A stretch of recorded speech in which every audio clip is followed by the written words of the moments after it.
नमस्कार, स्वागत है आप सभी का आज के कृषि दर्शन कार्यक्रम में। किसान भाई बहनों, हमारा देश विभिन्नताओं का देश है और हर क्षेत्र की अपनी अपनी खासियत है और हमारी कोशिश होती है कि हम देश के हर प्रांत से जुड़ी हुई कृषि से संबंधित जानकारियां आप तक पहुंचाएं। और आज का अंक भी होगा कुछ खास। आज हम आपको बताएंगे मणिपुर में पाई जाने वाली कौना घास से बने हुए सजावटी सामान और घरेलू सामान से आप कैसे अधिक से अधिक आमदनी अर्जित कर सकते हैं। तो बने रहिए हमारे साथ और फिलहाल शुरुआत करते हैं।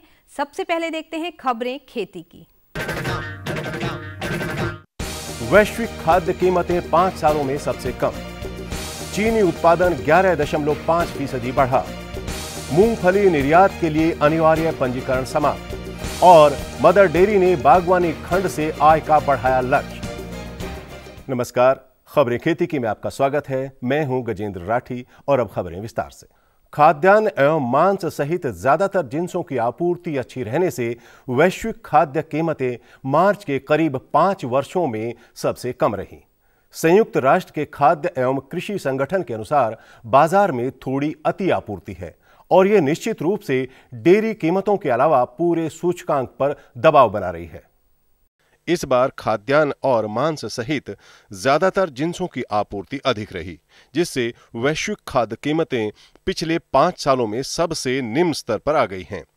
संयुक्त राष्ट्र खाद्य एवं कृषि संगठन के कीमत सूचकांक का औसत स्तर पिछले महीने 173.8 अंक रहा, जो जून 2010 के बाद सबसे कम फरवरी के स्तर से 26 अंक कम रहा। इस सूचकांक में खाद्यान्न, तिलहन, डेयरी, मांस और चीनी के बास्केट में मासिक बदलावों को मापा जाता है। FAO के अर्थशास्त्री के अनुसार बाजारों में थोड़ी अति आपूर्ति है और निश्चित रूप से डेयरी कीमतों के अलावा पूरे सूचकांक पर दबाव बना रही है। ज्यादा वैश्विक उत्पादन और कच्चे तेल की कम कीमतों से पिछले 1 साल से खाद्य कीमतों को नियंत्रित रखने में मदद मिली है और ये सूचकांक अप्रैल 2015 से गिर रहा है। FAO ने वर्ष 2015 में वैश्विक खाद्यान्न उत्पादन का अपना अनुमान बढ़ाकर 2.544 अरब टन कर दिया है, जो फरवरी के अनुसार 2.542 अरब टन से 20 लाख टन ज्यादा है। अब वर्ष 2014-15 के अंत में खाद्यान्न का स्टॉक पिछले 15 वर्षों के सर्वोच्च स्तर पर रहने का अनुमान है। बम्पर गन्ना उत्पादन के चलते पेराई सीजन 2014-15 में भारत का चीनी उत्पादन 11.5% बढ़ा है। इस उद्योग की शीर्ष संस्था भारतीय चीनी मिल संघ द्वारा जुटाए गए आंकड़ों के अनुसार 31 मार्च 2015 तक भारत का चीनी उत्पादन 247.2 लाख टन रहा। इस वर्ष गन्ने का रिकॉर्ड उत्पादन हुआ, जिसके चलते चीनी के उत्पादन में भी 11.5% की बढ़ोतरी आंकी गई। 31 मार्च 2015 तक भारत का चीनी उत्पादन 247.2 लाख टन रहा, जो पिछले साल की इस अवधि के उत्पादन के मुकाबले 28.4 लाख टन ज्यादा है। चीनी पेराई सीजन अक्टूबर में शुरू होता है और सितंबर में खत्म होता है, लेकिन आमतौर पर पेराई सीजन अप्रैल के मध्य तक खत्म हो जाता है। चालू सीजन में अनुमानित खपत 248 लाख टन ज्यादा रहने के कारण वर्ष 2015-16 में बचा हुआ स्टॉक 85 लाख टन रहने का अनुमान है। ये 60 लाख टन की जरूरत के मुकाबले 25 लाख टन ज्यादा रहने का अनुमान है। पूरे देश में गन्ने की बकाया राशि अब तक के सर्वोच्च स्तर 17,000 करोड़ रुपए है और चीनी की एक्स मिल कीमतें 2,100 से 2,400 रुपए प्रति क्विंटल हैं। इससे मिलों के पास इतनी नकदी नहीं है। हालांकि सरकार ने 14 लाख टन तक कच्ची चीनी के निर्यात पर 4,000 रुपए प्रति टन की सब्सिडी के जरिए चीनी निर्यात को प्रोत्साहित किया है। हालांकि सरकार ने 14 लाख टन तक कच्ची चीनी के निर्यात पर 4,000 रुपए प्रति टन की सब्सिडी के जरिए चीनी निर्यात को प्रोत्साहित किया है, लेकिन चीनी मिलों को सरकार से अभी और मदद की मांग है। केंद्रीय वाणिज्य मंत्रालय ने यूरोपीय देशों को छोड़कर अन्य देशों को मूंगफली के निर्यात के लिए बिक्री करने वाली इकाइयों के लिए पंजीकरण की अनिवार्यता को खत्म कर दिया है। औद्योगिक सूत्रों के अनुसार इस पहल से भारत से मूंगफली के निर्यात को बढ़ावा मिलेगा। मूंगफली के निर्यात के लिए अब अनिवार्य पंजीकरण की आवश्यकता नहीं है। निर्यातक अनिवार्य पंजीकरण नियम के बिना ही मूंगफली का निर्यात कर सकते हैं। अभी तक निर्यातक उन्हीं इकाइयों से मूंगफली खरीदा करते थे जिनका कृषि एवं प्रसंस्कृत खाद्य उत्पाद निर्यात विकास प्राधिकरण में पंजीकरण होता था। ये नियम 2013 में लागू किया गया था। हालांकि गुजरात एवं आंध्र प्रदेश की कई बिक्री इकाइयों ने इसका विरोध किया और इसे समाप्त करने के लिए वाणिज्य मंत्रालय एवं एपीडा से अनुरोध किया। अधिकारियों ने इस पर सहमति जताई और नियम को समाप्त कर दिया। एक रिपोर्ट के अनुसार निर्यात में बढ़ोतरी उत्पादन और मांग पर निर्भर करती है, लेकिन नए नियमों से भारत की छोटी बिक्री इकाइयों को फायदा मिलेगा। भारत से वर्ष 2013-14 में 5.12 लाख टन मूंगफली का निर्यात हुआ और मौजूदा वित्त वर्ष में यह आंकड़ा 7 लाख टन तक पहुंचने का अनुमान है। मदर डेयरी ने दलहन की बिक्री में अनुमानित उछाल के मद्देनजर अपने बागवानी कारोबार में 700 करोड़ रुपए से अधिक के कारोबार का लक्ष्य रखा है। मदर डेयरी के एक कारोबारी के अनुसार चालू वित्त वर्ष में ही बागवानी खंड से 630 करोड़ रुपए के कारोबार की उम्मीद है। मदर डेयरी ने अब दूध एवं दुग्ध उत्पाद के अलावा दालों के कारोबार में भी हाथ बढ़ाना शुरू कर दिया है। इस बागवानी कारोबार में डेयरी ने 700 करोड़ की आय का लक्ष्य रखा है। मदर डेयरी प्रमुख के अनुसार दाल को हाल ही में सफल ब्रांड में जोड़ा गया है और इसकी बिक्री से अपेक्षाकृत अधिक कारोबार की उम्मीद है। दलहन को सफल के अलावा अन्य खुदरा दुकानों पर भी बेचा जाएगा। राष्ट्रीय डेयरी विकास बोर्ड की पूर्व स्वामित्व वाली अनुषंगी मदर डेयरी फिलहाल दिल्ली और राष्ट्रीय राजधानी क्षेत्र में अपनी सभी सफल दुकानों पर दलहन की बिक्री करेगी। मदर डेयरी ने अगले महीने से गैर सफल दुकानों पर भी दलहन बेचने की योजना बनाई है। फिलहाल कंपनी 14 तरह की दालें 1 किलो के पैकेट में बेचती हैं, जिनकी कीमत 48 रुपए से 125 रुपए प्रति किलो है। खेती किसानी लगभग पूरी तरह मौसम पर आधारित है। इस कारण मौसम की सही जानकारी काफी अहम हो जाती है। मौसम की सही जानकारी होने से किसान भाइयों, आप अच्छा उत्पादन लेने में कामयाब होंगे और इससे आपकी आमदनी भी बढ़ेगी। इसलिए अब लेते हैं मौसम की जानकारी। मौसम विज्ञान विभाग के अनुसार अगले 24 घंटों में अनुमान है कि जम्मू कश्मीर, हिमाचल व उत्तराखंड के पहाड़ी भागों पर बादल छाए रहेंगे और कुछ भागों में तेज बारिश का अनुमान है। असम, मेघालय व अरुणाचल प्रदेश के सभी भागों में गरज के साथ बारिश की संभावना है। बिहार, झारखंड, छत्तीसगढ़ व ओडिशा के सभी भागों में आसमान बादलों से ढका रहेगा। महाराष्ट्र, कर्नाटक, आंध्र प्रदेश व तमिलनाडु के अधिकतर भागों में बादल छाए रहने का अनुमान है। पंजाब, हरियाणा, उत्तर प्रदेश के सभी भागों में बादल छाए रहेंगे। किसान भाइयों को सलाह दी जाती है कि इस तापमान में मक्का चारे के लिए प्रजाति अफ्रीकन तथा लोबिया की बुआई की जा सकती है। बेबी कॉर्न की HM4 की भी बुआई कर सकते हैं। अब कुछ खबरें कमोडिटी के क्षेत्र से। आज की कमोडिटी में मोटे अनाज के क्षेत्र में गेहूं और चावल की मांग कमजोर रहने से मंदे का रुख रहा। वहीं सप्लाई टूटने से गुड़ व शक्कर में तेजी आ गई। इसके अलावा खाद्य तेलों में सरसों का तेल तेज व अरंडी तेल में नरमी का रुख रहा। इसके साथ ही दलहन में उड़द, तुअर व चने में तेजी का रुख रहा। बाकी जिन्सों में मिलाजुला रुख रहा। खेती की खबरों में आज इतना ही। कृषि दर्शन कार्यक्रम में और अधिक रोचक और ज्ञानवर्धक जानकारियों के लिए देखते रहिए कृषि दर्शन। ये लो और बताओ। बस। अरे ये क्या भैया जी, बस इतनी सी रासायनिक खाद? किसानी छोड़ रहे हो क्या? किसानी नहीं, नादानी छोड़ रहे हैं। मिट्टी की जांच कराई है। अब तो लाला जी जितनी जरूरत है उतने ही उर्वरक खेत में डालेंगे। हाँ, किसान भाई आज ही अपने जिले की नजदीकी भूमि परीक्षण प्रयोगशाला में मिट्टी की जांच जरूर करवाएं और मिट्टी में पोषक तत्व, नमी व पौधे के विकास को देखते हुए केवल जरूरत के अनुसार ही पोषक तत्व डालें। और हाँ, मिट्टी में गंधक, जस्ता, बोरोन जैसे सूक्ष्म पोषक तत्वों का पता लगाना भी न भूलें। उर्वरक और जैविक खाद के सही उपयोग से भूमि का उपजाऊपन बनाए रखें, उत्पादकता बढ़ाएं, खर्चा घटाएं और बहुमूल्य विदेशी मुद्रा बचाने में भी सहयोग दें। और हाँ, धीमी गति से नाइट्रोजन उपलब्ध कराने वाले उर्वरकों जैसे नीम लेपित यूरिया को प्राथमिकता दें और यूरिया का पत्तों पर छिड़काव करें। अरे वाह, तू तो सचमुच समझदार हो गया रे। अधिक जानकारी के लिए संपर्क करें जिला कृषि अधिकारी या किसान कॉल सेंटर। किसान भाइयों बहनों, विभिन्नताओं से भरे हुए हमारे इस देश में हर क्षेत्र की अपनी अपनी खासियत है और हर प्रांत में कुछ पारंपरिक और मुख्य फसलों के अलावा दुर्लभ किस्म की वनस्पतियां पाई जाती है। ऐसी ही एक खास वनस्पति है मणिपुर में पाई जाने वाली कौना घास, और इसका उपयोग किया आइनम इंदिरा ने, जो मणिपुर की ही रहने वाली हैं, और उन्होंने कौना घास से कई तरह के सजावटी और घरेलू सामान बनाकर न केवल अपने लिए आय अर्जित की बल्कि हजारों महिलाओं को रोजगार दिए। तो आइए जानते हैं कि कौना घास और इसी तरह की कुछ अन्य दुर्लभ वनस्पतियों का उपयोग करके किस तरह से आय अर्जित की जा सकती है।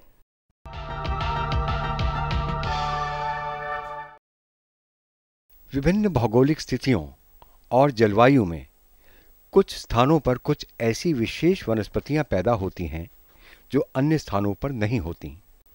ऐसा ही एक उदाहरण है मणिपुर की आइनम इंदिरा का, जिन्होंने वहां पैदा होने वाली कौना घास से विभिन्न उपयोगी और आकर्षक उत्पाद जैसे टोकरियां, चटाइयां, चप्पल, makeup box, flower pot, shopping bag व कई सजावटी सामान बनाकर न केवल अपने लिए आमदनी का अच्छा साधन पैदा किया बल्कि आसपास की कई अन्य महिलाओं को भी रोजगार दिया।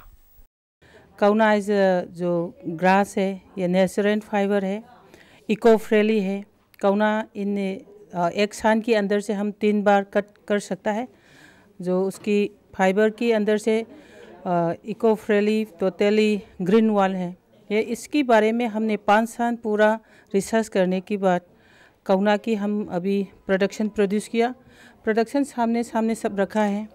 जो अभी कौना की बैग है, बैग के अंदर से हमने डिफरेंस मोर देन 22 डिफरेंस कौना की बैग हम बना दिया। सब महिलाओं ने बना दिया। वो महिला कौन कौन है? डेस्टिट्यूट वुमन है, विडो है, डाइवोर्सी है। वो लोग ने हाथ ने ये कौना की प्रोडक्ट प्रोड्यूस किया।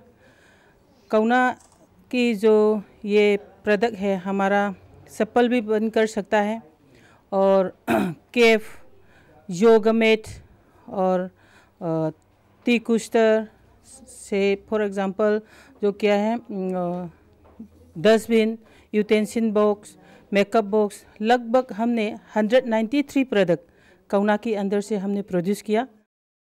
हथकरघा उद्योग को ज़्यादा से ज़्यादा लोग अपनाएं, इसके लिए सरकार प्रशिक्षण दे रही है। इसका लाभ न केवल पेशेवर लोगों को मिल रहा है बल्कि पढ़े लिखों और अनपढ़ दोनों इसका लाभ उठा रहे हैं। निरंतर परिश्रम और लगन से ये काम तरक्की करता जा रहा है और इन कारीगरों की खूबसूरत कारीगरी निर्यात तक पहुंच गई है। Under the ministry of women in design development government of India के अंदर हम 3 महीना का ट्रेनिंग ले लिया। The project name is step. हमारा जो प्रोडक्ट हमने ये प्रोड्यूस करने के लिए हमने कोशिश की, इतना मुश्किल से हमने स्टार्टिंग हुआ। वो हमारा मुस्लिम महिला को ट्रेनिंग देने की टाइम इतना प्रॉब्लम फेस किया। मुस्लिम की ट्रेनिंग मिलने की बात वो लोग की इकोनॉमी, सस्टेनेबिलिटी, लाइवलीहुड अभी मिला है, क्योंकि फर्स्ट टाइम वो लोग की पैसा कितना मिला, 50 से 80 रुपीज़ तक मिला है एक दिन की। हमारा सर्वे से रिपोर्ट मिला। ये प्रोजेक्ट सपोर्ट करने की बात एक महिला ने एक दिन में 315 to 318 तक मिला है। उसके साथ साथ हमने मिनिस्ट्री के आदमी लोग को उसका रिपोर्ट दे दिया। उसके बाद रिपोर्ट आने के बाद वो पूरा इवैल्यूएशन टीम हमारा संस्थान से आया है। संस्थान का नाम है women's income generation centre Thoubal Manipur. वो संस्थान से वो लोग ने इवैल्यूएट करने के बाद सेकेंड फेज़ का प्रोजेक्ट भी दे दिया। वो सेकेंड फेज़ के लिए 800 महिला का ट्रेनिंग दे दिया। वो ट्रेनिंग लेने के बाद हमारा प्रोडक्ट अभी वो हमने अलग अलग कंट्री से भेजा। लगभग फॉरेन हम जो एक्सपोर्ट कर दिया। Denmark, Thai, Italy, Virgin and USA, वो सामान हम सब भेजा। हमारा मणिपुर का टोटली इंडिजिनस वीविंग है। उसका इंडिजिनस वीविंग की डिज़ाइन को हमने लिया। उसके साथ हमारा कौना की जो प्रोडक्ट रॉ मेटेरियल, उसके साथ साथ हमने डिज़ाइन बना दिया। वो डिज़ाइन बनाने के बाद हमारा टी कुस्टर और टेबल मैट उसको बना दिया। मोर देन द हमारा जो 27 डिफरेंस आइटम जो हम बन गया, वो भी इसका सामान इताली से ऑर्डर आया है। ये टेबल मैट और टी कुस्टर इसकी डिमांड बहुत है। एक पीस में हमारा 10 रुपये से सेल किया। और उसके साथ साथ दूसरा डिज़ाइन भी अभी हमारा जो वैल्यू एडेड किया, वो हमारा मणिपुरी ट्रेडिशनल इंडिजिनस वीविंग की डिज़ाइन हमने लिया और कौना की रॉ मेटेरियल उसके अंदर से डाल दिया। वैज्ञानिक विधि से कौना की खेती की जा रही है। पूर्णतः जैविक पद्धति को अपनाकर अच्छा उत्पादन लिया जा रहा है और गुणवत्ता भी उत्तम मिल रही है। कौना ये अभी उसकी एक ही चीज़ है, वो कौना की जो क्या है, ये पानी से ग्रोथ किया। वो पानी से ग्रो करने के बाद ये सामान हमने 3 महीना के बाद कट किया और अभी थोड़ा साइंटिफिक मेथड यूज़ किया और हमारा क्या है ऑर्गेनिक कुछ हमारा फर्टिलाइज़र यूज़ किया। उसके बाद हमने एक साल के अंदर से 9 बार हम कट किया। सेलेक्टिव मॉडलिटी हम यूज़ किया। Under the guidance of the central agriculture university की हम कुछ सजेशन भी ले लिया। और उसकी कौना हमने एक बंधन में 36 इंच हम उसका बंधन की साइज़ है।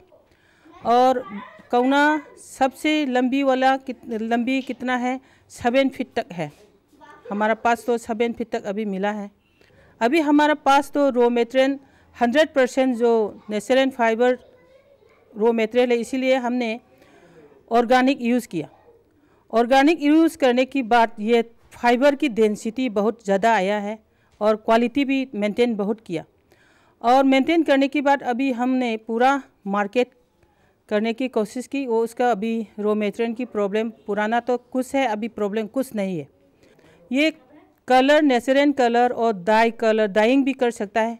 विदाउट डाइंग प्रॉपरली हम प्रोसेस करने के बाद वो सेंड किया। उसने हमारा जो उस भी एक बंधन में 36 इंच है, 280 to 300 के अंदर से हमने सेंड किया।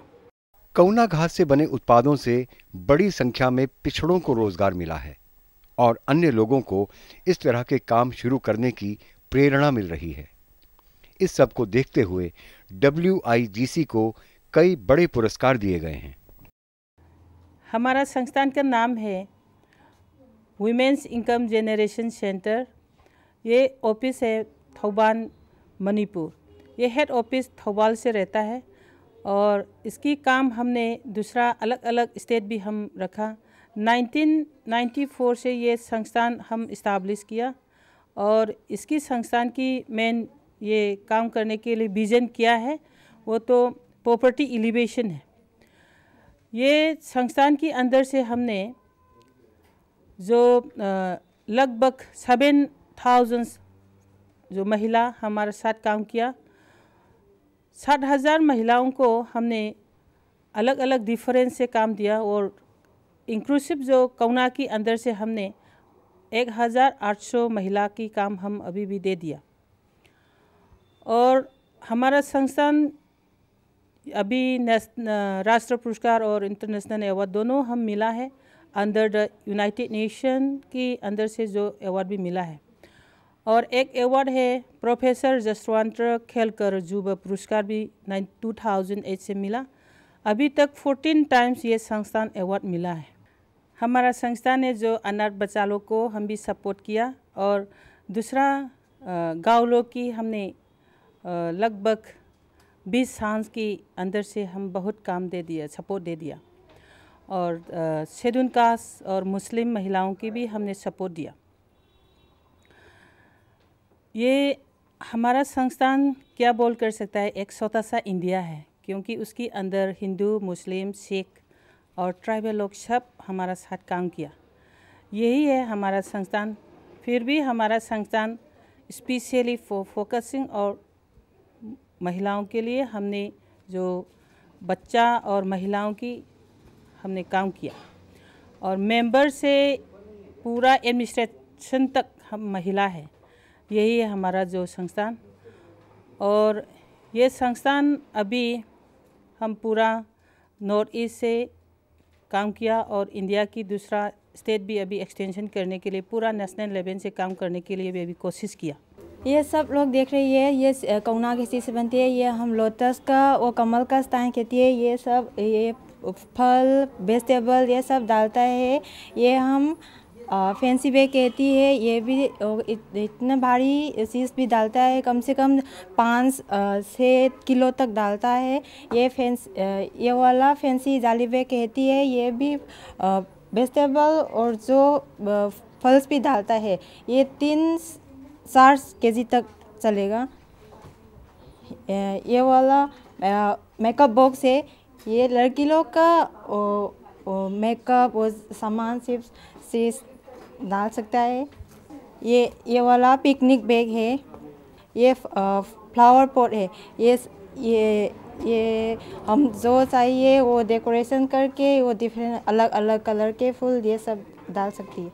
ये हम देख रही है, ये चीज़ टेबल रनर कहती है। ये 13 पीस है। इसका वो दाम है 250 तक चलेगा। ये टी क्रशर है। ये एक पीस में 10 रुपये चलती है। वुमेन फॉर वुमेन नाम की एनजीओ महिला सशक्तिकरण के लिए कई वर्षों से सराहनीय काम कर रही है। ग्रामीण महिलाओं द्वारा निर्मित विभिन्न उत्पादों की बिक्री के लिए स्थान उपलब्ध करवाकर उनके उत्पादों की बिक्री में मदद कर रही है। जो गांव में प्रोडक्ट्स बनते हैं उनको up to the level marketable कैसा किया जाए, उन महिलाओं को किस तरह स्किल एनहांसमेंट और मार्केटेबल कैसा बनाया जाए, ताकि इस कॉन्सेप्ट में जो महिलाएं शहरों में काम कर रही हैं उन्हें एजुकेट कर सके, उनकी मार्केट कर सके और एम्प्लॉयबल स्किल कैसे डेवलप कर सके। इस कॉन्सेप्ट को लेते हुए हमने ग्राम भारत में 10 दिन की प्रदर्शनी रखी। ये प्रदर्शनी अभी हमने फर्स्ट टाइम करी है, मगर हमको बहुत और जगह से भी इनविटेशन आ रहे हैं कि इसको हम हैदराबाद, दिल्ली में और बड़े लेवल पे करें। हमारे साथ बहुत सारी महिलाएं जुड़ी हुई हैं जो कि शहर में काम कर रही हैं और विलेज में। यहाँ पर आपने देखा कि हर तरह के गांव-गांव से प्रोजेक्ट आए हुए हैं और हम इनको बता रहे हैं कि कहाँ मार्केट है, क्या बिकता है, किस तरह की चीज़ बनानी चाहिए। सो इस तरह हम इनकी हेल्प कर रहे हैं। इंदिरा मणिपुर से आई है, ये 7000 महिलाओं के साथ काम कर रही है। ज़्यादातर लोग जो यहाँ पार्टिसिपेट कर रहे हैं वो महिलाओं के साथ ही काम कर रहे हैं, इसीलिए इसका नाम हमने रखा है women for women. W for women, W for W हमारा लोगो है। कौना घास से बने उत्पाद खरीदने में महिला खरीदारों में खासी रुचि दिखी। आकर्षक उत्पाद मन को लुभाते हैं और उनको खरीदे बिना रहा नहीं जा सकता। मुझे यहाँ की चप्पलें और बास्केट बहुत अच्छी लगी। ये आम तौर से हमारी दिल्ली मार्केट में ये दिखाई नहीं देती है, और जो भी गांव की महिलाओं ने बनाया उनका आर्ट क्राफ्ट बहुत ही देखने लायक है। यूजुअली हमें ये देखने को नहीं मिलता है। मुझे बहुत अच्छा लगा, खास करके चप्पलें और बास्केट। ये एग्जीबिशन हमारे दिल्ली में लगी है और जब भी ये लगती है मैं हमेशा यहाँ आती हूँ, और मुझे यहाँ हर स्टॉल में जहाँ भी गई हूँ मुझे हर चीज़ अच्छी लगी है। ख़ास तौर पे मैं जब यहाँ स्टॉल में आई हूँ, मैं ये मैट ले रही हूँ जो कि ये डाइनिंग टेबल मैट है, तो ये मुझे बहुत अच्छा लगा है। ये गाँव की महिलाओं ने इसे बनाया है अपने हाथों से, जो खासकर इन्होंने रंगीन धागों से का प्रयोग किया है, वो तो बहुत ही देखने लायक है। आज इस एग्जीबिशन में मैं आई हूँ। ये एग्जीबिशन यहाँ बहुत बार लगता है, लेकिन इसमें कौना प्रोडक्ट की ये चप्पलें मैंने ली है जो कि बहुत अच्छी हैं, और अधिकतर मैं यहाँ आया करती हूँ जब भी ये एग्जीबिशन लगे। कस्टमर लोग आ रही है, वो चप्पल एंड डेकोरेशन का सामान बहुत सेल किया। देन वो marketing bag and fancy bag बहुत हमने सेल किया है। निसंदेह WIGC द्वारा किए जा रहे प्रयास प्रशंसनीय हैं, जो हजारों ग्रामीण महिलाओं को रोजी रोटी देकर उन्हें अपने पैर पर खड़ा होकर स्वाभिमान से जीने का एहसास दिला रहा है और साथ ही देश की अन्य महिलाओं को आगे बढ़ने की प्रेरणा दे रहा है। आज तो वसूली करके ही जाऊंगा। घनश्याम, अरे ओ घनश्याम, वो तो स्कूल गए हैं। स्कूल गया है। अरे बहाना तो ढंग का बनाती। हाँ लाला, मैं स्कूल ही गया था, फार्म स्कूल, जहाँ किसानों को सिखाई जाती है खेतों में पैदावार बढ़ाने की हर बात, जैसे मिट्टी के हिसाब से सही खाद, बढ़िया बीज और जरूरत के मुताबिक कीटनाशक, ताकि कम लागत में अधिक मुनाफा। ये पकड़ लाला, तेरा हिसाब साफ।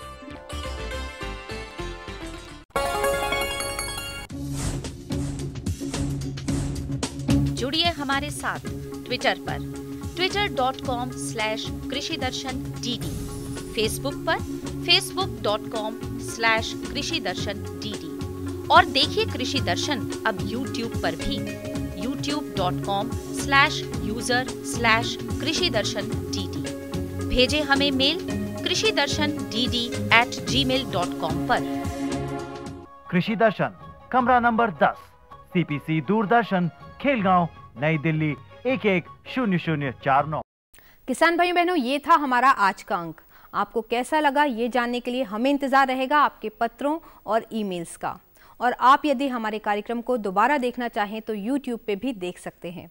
तो आज के लिए बस इतना ही। अगले अंक में मिलेंगे कुछ और नई कृषि जानकारियों के साथ। तब तक के लिए हमें अनुमति दीजिए। आपका आज का दिन शुभ हो, मंगलमय हो। इसी के साथ नमस्कार।